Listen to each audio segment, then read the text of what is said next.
கிறிஸ்துவுக்குள் அன்பானவர்களே, ஆண்டவரும் இரட்சகருமாகிய இயேசு கிறிஸ்துவின் இனிய நாமத்தில் உங்கள் அனைவருக்கும் என் அன்பின் வாழ்த்துக்களை தெரிவித்துக் கொள்கிறேன்.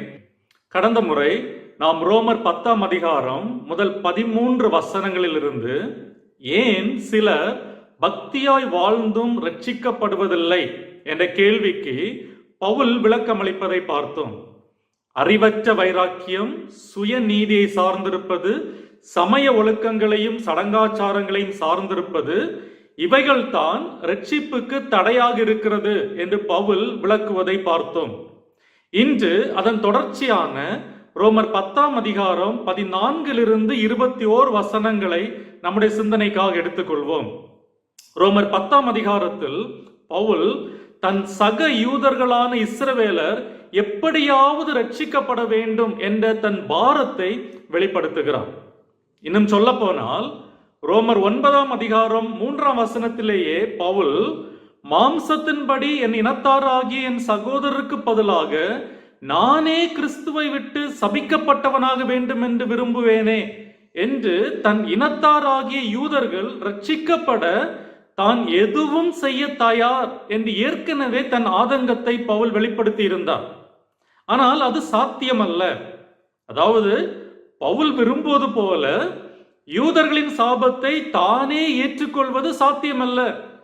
காரணம், தேவனுடைய நீதி யார் ரட்சிப்பை ஏற்றுக்கொள்ளாமல் இருக்கிறார்களோ அவர்கள் தான் தண்டனை அனுபவிக்க வேண்டும் என்பது தேவ நீதி. மற்றவர்களால் அந்த தண்டனையை ஏற்றுக்கொள்ள முடியாது. எசேக்கியேல் தீர்க்கதரிசன புஸ்தகம் 18ஆம் அதிகாரம் 20ஆம் வசனத்தில் தேவன் இதை இஸ்ரவேல் மக்களுக்கு ஏற்கனவே சொல்லி இருக்கிறார்.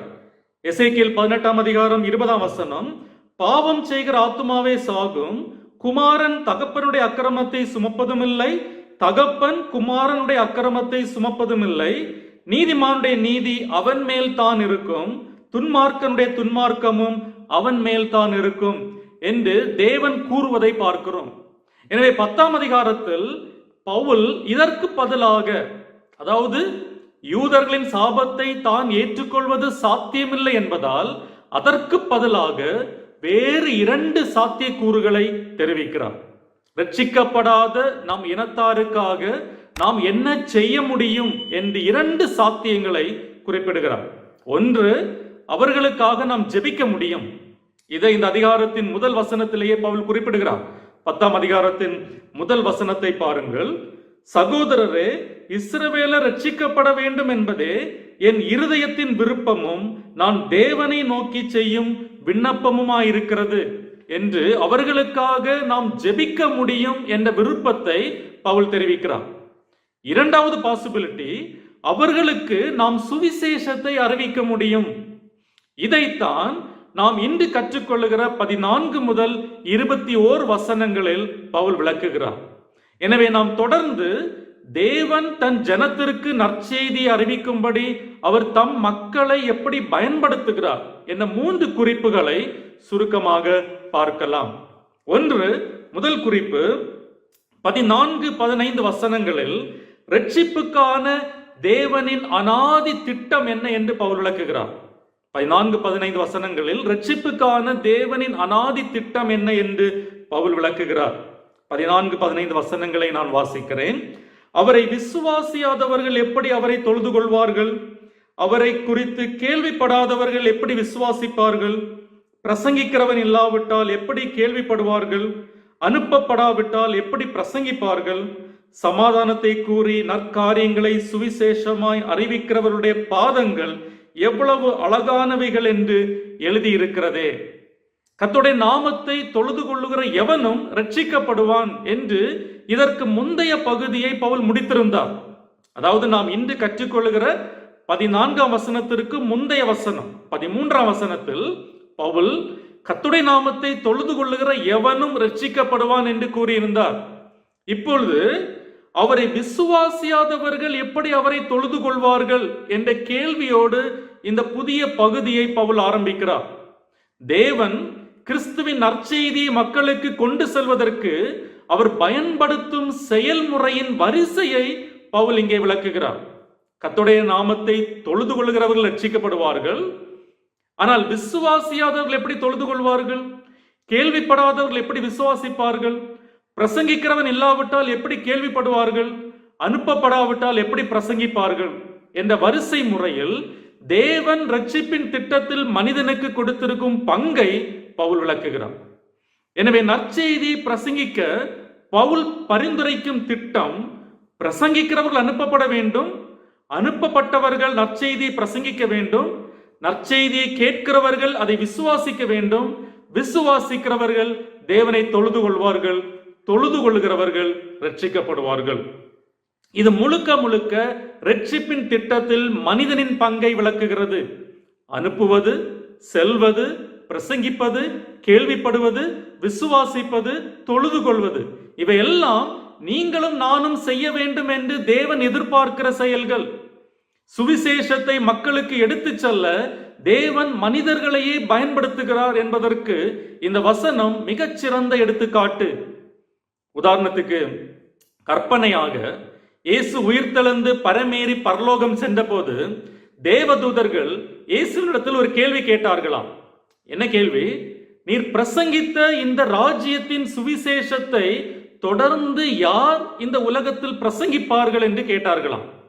அதற்கு இயேசு, அதை என்னுடைய சீஷர்கள் செய்வார்கள், நான் அவர்களிடத்திலே அந்த பொறுப்பை கொடுத்திருக்கிறேன் என்று சொன்னாராம். அப்பொழுது தூதர்கள் அடுத்த கேள்வியாக, எந்த சீஷர்கள்? உம்மை மறுதலித்த பேதுருவா, அல்லது சந்தேகப்பட்ட தோமாவா, தேவனுடைய ராஜ்யத்தில் யார் பெரியவன் என்று தங்களுக்குள்ளே சண்டை போட்டுக்கொண்ட யாக்கோபும் யோவானுமா, உம்மை விட்டு ஓடிப்போன சீஷர்களா, இவர்களா இந்த நற்செய்தியை பிரசங்கிக்க போகிறார்கள் என்று கேட்டார்களாம். அதற்கு இயேசு, ஆம், அவர்கள் தான், அவர்களிடத்தில் தான் அந்த பொறுப்பை கொடுத்திருக்கிறேன், அவர்களை விட்டால் எனக்கு வேறு வழி இல்லை என்று சொன்னாராம். இது ஒரு கற்பனையாக இருந்தாலும் இதுதான் உண்மை. மனுக்குலத்தை ரட்சிப்பதற்கு தேவனுடைய ஒரே திட்டம் நீங்களும் நானும் அந்த நற்செய்தியை பிரசங்கிப்பதுதான். ரட்சிப்பை பொறுத்தமட்டில் பிளான் பி என்று எந்த ஆல்டர்னேட்டிவ் திட்டமும் தேவனுக்கு கிடையாது. ரட்சிப்பின் செய்தியை மக்களுக்கு சேர்ப்பதற்கு தேவன் வேறு எத்தனையோ வழிகளை தேர்ந்தெடுத்திருக்க முடியும், இல்லையா? அவர் தேவதூதர்களை பயன்படுத்தி இருக்கலாம், அல்லது அவரே நேரடியாக அதை செய்திருக்க முடியும். ஆனால் பரலோக ராஜ்யத்தில் மக்களை சேர்ப்பதற்கு தேவன் பரிந்துரைக்கும் ஒரே வழி கிறிஸ்துவின் நற்செய்தியை நீங்களும் நானும் பிரசங்கிப்பதுதான். அறிவு சார்ந்த கொள்கைகளை பிரசங்கிப்பதனாலேயோ, அல்லது மனோ தத்துவங்களை பிரசங்கிப்பதனாலேயோ, அல்லது அரசியல் தத்துவங்களை போதிப்பதனாலேயோ விசுவாசம் வருகிறதில்லை. கர்த்தருடைய வார்த்தையை பிரசங்கிப்பதனாலேயே விசுவாசம் வருகிறது. ஒருவர் கர்த்தருடைய வார்த்தையை கேளாத வரைக்கும் விசுவாசத்திற்குள் வர முடியாது. தேவ வசனத்தை நாம் புறக்கணித்தால் வேறு எதுவும் நமது விசுவாசத்திற்கு உயிரூட்ட முடியாது. எனவே ரட்சிப்புக்கான தேவனுடைய திட்டம் ஒரு தெய்வீக ஆணையுடன் தொடங்குகிறது. அனுப்பப்படாவிட்டால் எப்படி பிரசங்கிப்பார்கள், அனுப்பப்படாவிட்டால் எப்படி பிரசங்கிப்பார்கள் என்ற கேள்வியுடன் தொடங்குகிறது. பொதுவாக கலாச்சாரம் கடந்த அருட்பணி ஊழியத்தை குறிப்பிட நாம் இந்த கேள்வி அடிக்கடி பயன்படுத்தி இருக்கிறோம், இல்லையா? அனுப்பப்படாவிட்டால் எப்படி பிரசங்கிப்பார்கள். ஆனால் கலாச்சாரம் கடந்த அருட்பணி ஊழியத்தை மட்டுமே பவுல் இங்கு முதன்மையாக பயன்படுத்தவில்லை. அனுப்பப்பட்டவர்கள் என்று சொல்லும் போது தெரிந்து கொள்ளப்பட்ட ஒரு சில அருட்பணியாளர்களோடு நாம் இதை மட்டுப்படுத்த முடியாது. நீங்களும் நானும் கூட போதிக்கவும் பிரசங்கிக்கவும் கடவுளின் ஆணையை பெற்றிருக்கிறோம் என்பதுதான் உண்மை. அந்த கட்டளையை நாம் நினைப்பது போல ஒரு விசேஷித்த தரிசனத்தின் மூலமாகத்தான் பெற்றுக்கொள்ள வேண்டும் என்று காத்திருக்க வேண்டிய அவசியம் இல்லை. காரணம், தேவனுடைய வசனம் அந்த கட்டளையை நமக்கு ஏற்கனவே கொடுத்திருக்கிறது. மத்தேயு 28ஆம் அதிகாரம் 19-20 வசனங்களில் இயேசுவின் இறுதி கட்டளையை நாம் வாசிக்கும் போது, மத்தேயு 28ஆம் அதிகாரம் 19-20 வசனங்கள், ஆகையால் நீங்கள் புறப்பட்டு போய் சகல ஜாதிகளையும் சீஷராக்கி பிதா குமாரன் பரிசுத்த ஆவியின் நாமத்தினாலே அவர்களுக்கு ஞானஸ்நானம் கொடுத்து நான் உங்களுக்கு கட்டளையிட்ட யாவையும் அவர்கள் கை கொள்ளும்படி அவர்களுக்கு உபதேசம் பண்ணுங்கள் என்று ஏற்கனவே ஆண்டவர் நமக்கு அந்த கட்டளையை கொடுத்திருக்கிறார். எனவே அது நம் ஒவ்வொருவர் மேலும் விழுந்த கடமை. இப்படி அனுப்பப்பட்டவர்கள் என்ன செய்ய வேண்டும்? தேவனுடைய வசனத்தை பிரசங்கிக்க வேண்டும். பிரசங்கிக்கிறவன் இல்லாவிட்டால் எப்படி கேள்விப்படுவார்கள்? 14ஆம் வசனம். இங்கு பிரசங்கிக்கிறவன் என்று மொழிபெயர்க்கப்பட்டுள்ள கிரேக்க வார்த்தை ஞாயிற்றுக்கிழமைகளில் பிரசங்க மேடையில் நின்று பிரசங்கிக்கும் பிரசங்கத்தை மட்டும் குறிப்பிடவில்லை என்பதை நாம் புரிந்து கொள்ள வேண்டும். முதல் நூற்றாண்டு காலகட்டத்தில் பிரசங்கிக்கிறவர் அல்லது பறைசாற்றுபவர் என்பவர் அதிகாரத்தில் இருந்த அரசரிடத்திலிருந்தோ அல்லது தேசத்தை ஆளுபவரிடத்திலிருந்தோ பெற்றுக்கொண்ட ஒரு செய்தியை மக்களுக்கு அறிவிக்கும்படி அனுப்பப்பட்டவர் என்று பொருள். அவருடைய வேலை நாடு முழுவதும் பயணம் செய்து தெருக்களிலும் வீதிகளிலும் இருந்த எல்லா தரப்பு மக்களுக்கும் அந்த செய்தியை அறிவிக்க வேண்டும். மத்தேயு 28 அதிகாரம் 19-20 வசனங்களில் நாம் ஏற்கனவே பார்த்த இயேசுவின் இறுதி கட்டளை நம் ஒவ்வொருவரையும் அடிப்படையில் பறைசாற்றுபவராக இருக்க அழைக்கிறது. இது நாம் ஒரு பெரிய கூட்டத்தில் தான் பிரசங்கம் பண்ண வேண்டும் என்று அல்ல, தனிப்பட்ட முறையில் நாம் சாட்சியின் மூலம் கூட மக்களுக்கு கிறிஸ்துவை பிரசங்கிக்க முடியும். அதே போல கிறிஸ்துவின் நற்செய்தியை அறிவிக்க நாம் தத்துவ ஞானம் கற்றவர்களாகவோ அல்லது பேச்சு திறமை உடையவர்களாகவோ இருக்க வேண்டும் என்ற அவசியம் இல்லை. காரணம், நம்முடைய பிரசங்கத்தின் வல்லமை நம்முடைய சாமர்த்தியத்தில் அல்ல, நாம் பிரசங்கிக்கும் வசனத்தில் இருக்கிறது. ஏசாயா தீர்க்கதரிசி சொல்வது போல, ஏசாயா 55 அதிகாரம் 10-11 வசனங்கள், மாரியும் உறைந்த மழையும் வானத்திலிருந்து இறங்கி அவ்விடத்திற்கு திரும்பாமல் பூமியை நனைத்து அதில் முளை கிளம்பி விளையும்படி செய்து விதைக்கிறவனுக்கு விதையையும் புசிக்கிறவனுக்கு ஆகாரத்தையும் கொடுக்கிறது எப்படியோ அப்படியே என் வாயிலிருந்து புறப்படும் வசனமும் இருக்கும். அது வெறுமையா என்னிடத்திற்கு திரும்பாமல் அது நான் விரும்புகிறதை செய்து நான் அதை அனுப்பின காரியமாகும்படி வாய்க்கும். இந்த அதிகாரமிக்க வசனத்தை பிரசங்கிக்க நாம் அழைக்கப்படுகிறோம். எனவே நம்முடைய பிரசங்கத்தின் கருப்பொருள் இயேசுவை பற்றிய நற்செய்தியாக இருக்க வேண்டும். பவுல் கொரிந்தியருக்கு எழுதும் போது 1 கொரிந்தியர் 2 அதிகாரம் 2 வசனத்தில் சொல்வது போல, இயேசு கிறிஸ்துவை சிலுவையில் அறையப்பட்ட அவரே அன்றி வேறொன்றையும் உங்களுக்குள்ளே அறையாதிருக்க தீர்மானித்தேன் என்று சொல்வது போல, கிறிஸ்துவின் சிலுவையை குறித்தே பிரசங்கிக்க நாம் தீர்மானிக்க வேண்டும். கிறிஸ்துவின் சிலுவை மரணம் நமது செய்தியின் மையமாக இராத வரையில் அந்த செய்தி சுவிசேஷ செய்தியாக இருக்க முடியாது. எனவே மக்களை பிரியப்படுத்த வேண்டும் என்பது நமது பிரசங்கத்தின் நோக்கமாக இருக்கக்கூடாது. பவுல் கலாத்தியர் 1 அதிகாரம் 10-11 வசனங்களை சொல்வது போல, நான் இன்னும் மனுஷரை பிரியப்படுத்துகிறவனாயிருந்தால் நான் கிறிஸ்துவின் ஊழியக்காரன் அல்லவே. என்னால் பிரசங்கிக்கப்பட்ட சுவிசேஷம் மனுஷருடைய யோசனையின் படியானதல்லவென்று உங்களுக்கு சொல்லுகிறேன் என்று பவுல் சொல்லுகிறார். பிரசங்கிப்பது மக்களுக்காக அல்ல, மக்களுக்கு. பிரசங்கிக்க வேண்டியது மக்கள் விரும்புவதை அல்ல, அவர்களுக்கு தேவையானதை நாம் பிரசங்கிக்க வேண்டும் என்று பெரும்பாலான பிரசங்கங்கள் மக்களின் தேவையான ரட்சிப்பை குறித்து பேசுவதில்லை, மாறாக மக்கள் விரும்புகிற சந்தோஷத்தை குறித்தே பேசுகிறது என்பதுதான் உண்மை. எங்கு பார்த்தாலும் பயப்படாதே, கவலைப்படாதே என்ற பிரசங்கங்கள் தான் மேடைகளில் ஒலித்துக் கொண்டிருக்கிறது. இதன் விளைவு கடவுளுக்கு கூட மக்கள் பயப்படுவதில்லை, பரிசுத்த வாழ்க்கையை குறித்து யாரும் கவலைப்படுவதில்லை. சிலுவையையும் சிலுவையில் அறையப்பட்ட கிறிஸ்துவையும் ஒதுக்கி வைத்துவிட்டு நாம் பண்ணும் எந்த பிரசங்கமும் நற்செய்தியாக இருக்க முடியாது. நாம் நற்செய்தியை பிரசங்கிக்கிறவர்கள் என்றால் நமது பாதங்கள் அழகானவைகளாக இருக்கின்றன என்று பவுல் கூறுகிறார். பொதுவாக நாம் நமது முகத்தின் அழகை குறித்து அக்கறை எடுத்துக் கொள்ளுகிறவர்களாய் இருக்கிறோம். ஆனால் தேவன் நமது பாதங்களின் அழகை பார்க்கிறார். சமாதானத்தை கூறி நற்காரியங்களை சுவிசேஷமாய் அறிவிக்கிறவர்களுடைய பாதங்கள் எவ்வளவு அழகானவைகள் என்று கூறுகிறார். 15 வசனம். இங்கு பவுல் ஏசாயா தீர்க்கதரிசன புஸ்தகம் 52 அதிகாரம் 7 வசனத்திலிருந்து மேற்கோள் காண்பிக்கிறார். ஏசாயாவின் சூழலில் பாபிலோனிய அடிமைத்தனத்தில் இருந்த யூத மக்களுக்கு விடுதலையின் செய்தியை அறிவிக்கிற நற்செய்தியை இது குறிப்பிடுகிறது. பவுல் அந்த வசனத்தை எடுத்து பாவத்தின் கட்டில் இருக்கும் மக்களுக்கு விடுதலை நற்செய்தியை அறிவிக்கிற நற்செய்தியோடு ஒப்பிடுகிறார். நாம் கிறிஸ்துவின் நற்செய்தியை பிரசங்கிக்கிறவர்களாக இருந்தால் நம் உடல் உறுப்புகளிலேயே மிக குறைந்த அளவு கவர்ச்சியுடையதாக நாம் கருதும் பாதங்கள் கூட கடவுளின் பார்வையில் அழகாய் தெரியுமா? அழகற்ற முரடான பாதங்கள் நமக்கு இருக்கலாம், ஆனால் அந்த பாதங்கள் கடவுளின் செய்தியை சுமந்து செல்ல உதவுகிறதா என்று பார்க்க வேண்டும். இரண்டாவதாக ஏன் இந்த சிறந்த நற்செய்தியை மக்கள் ஏற்றுக்கொள்ளாமற் போனார்கள் என்பதற்கு பவுல் விளக்கம் தருகிறார். ஏன் இந்த சிறந்த நற்செய்தியை மக்கள் புறக்கணித்தார்கள் என்பதற்கு பவுல் விளக்கம் தருகிறார். 16 20 வசனங்கள் வரை. 16ஆம் வசனத்தை மட்டும் நான் உங்களுக்கு வாசிக்கிறேன். ஆனாலும் சுவிசேஷத்துக்கு எல்லாரும் கீழ்ப்படியவில்லை. அதை குறித்து ஏசாயா, கர்த்தாவே, எங்கள் மூலமாய் கேள்விப்பட்டதை விசுவாசிக்கிறவன் யார் என்று சொல்லுகிறான் என்று ஏசாயாவை மேற்கோள் காட்டி ரட்சிப்புக்கான இந்த சிறந்த திட்டத்தை மக்கள் ஏன் ஏற்றுக்கொள்ளவில்லை என்ற கேள்விக்கு பவுல் தொடர்ந்து பதில் அளிக்கிறார். அவர்கள் நற்செய்தியை கேள்விப்படவில்லை என்று சொல்ல முடியுமா? இல்லை, அப்படி சொல்ல முடியாது. காரணம், இந்த நற்செய்தி உலகமெங்கும் சென்றடைந்திருக்கிறது என்பது பவுலின் வாதம். இதை நிரூபிக்க சங்கீதம் 19:4 வசனத்தில் மேற்கோள் காட்டுகிறார். இப்படி இருக்க அவர்கள் கேள்விப்படவில்லையா என்று கேட்கிறேன். கேள்விப்பட்டார்கள். அவைகளின் சத்தம் பூமி எங்கும், அவைகளின் வசனங்கள் பூச்சக்கரத்து கடைசி வரைக்கும் செல்லுகிறதே.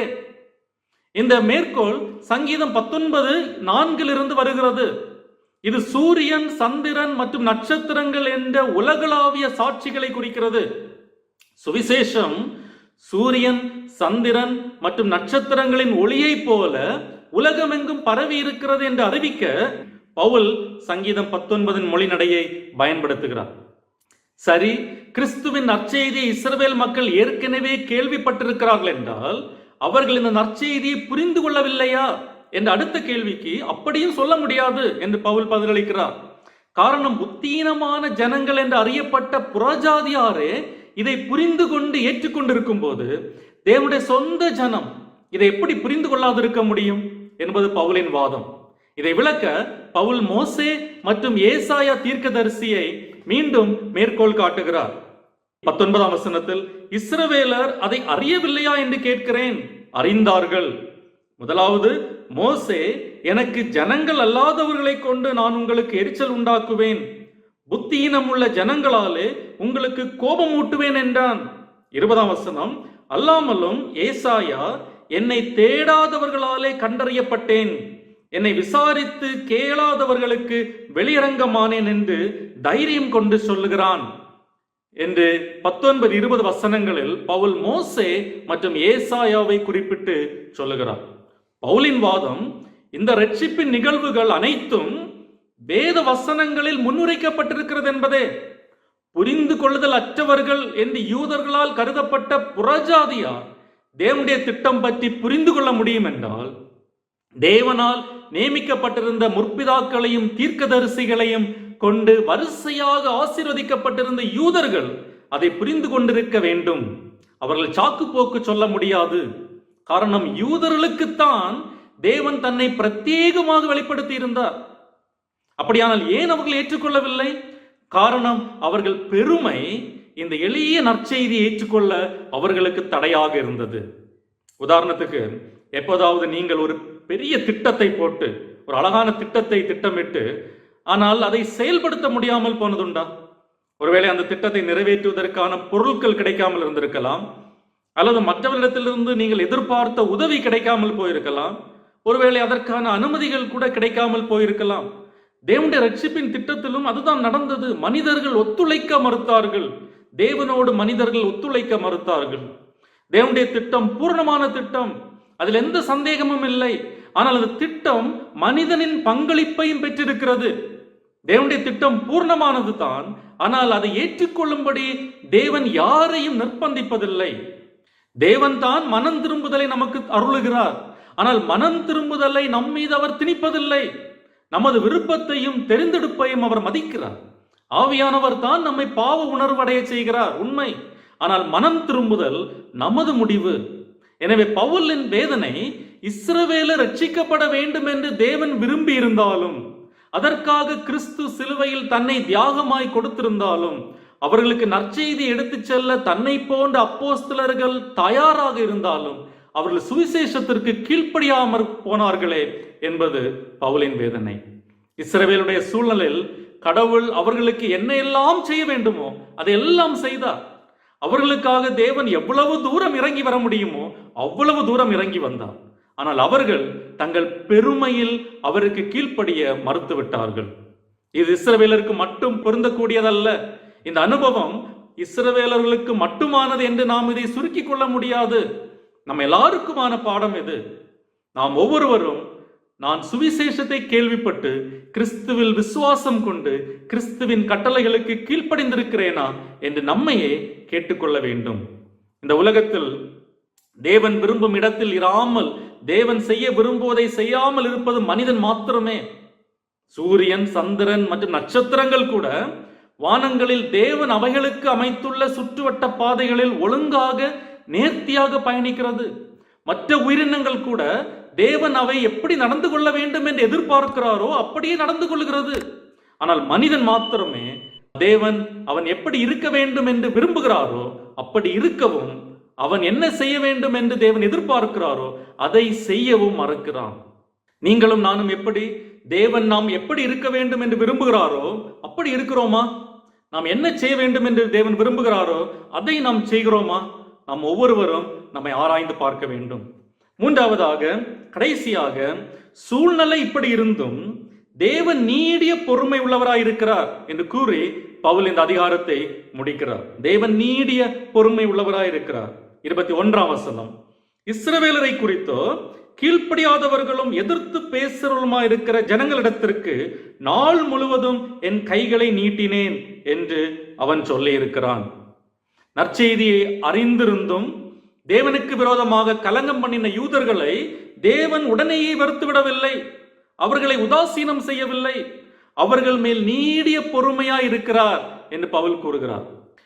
இங்கும் பவுல் ஏசாயா புத்தகத்திலிருந்து ஒரு மேற்கோளை பயன்படுத்துகிறார். இஸ்ரவேலை குறித்தோ கீழ்ப்படியாதவர்களும் எதிர்த்து பேசுகிறவர்களுமா இருக்கிற ஜனங்களிடத்திற்கு நாள் முழுவதும் என் கைகளை நீட்டினேன் என்று அவன் சொல்லி இருக்கிறான் என்ற 21ஆம் வசனம் ஏசாயா 65:2 வருகிறது.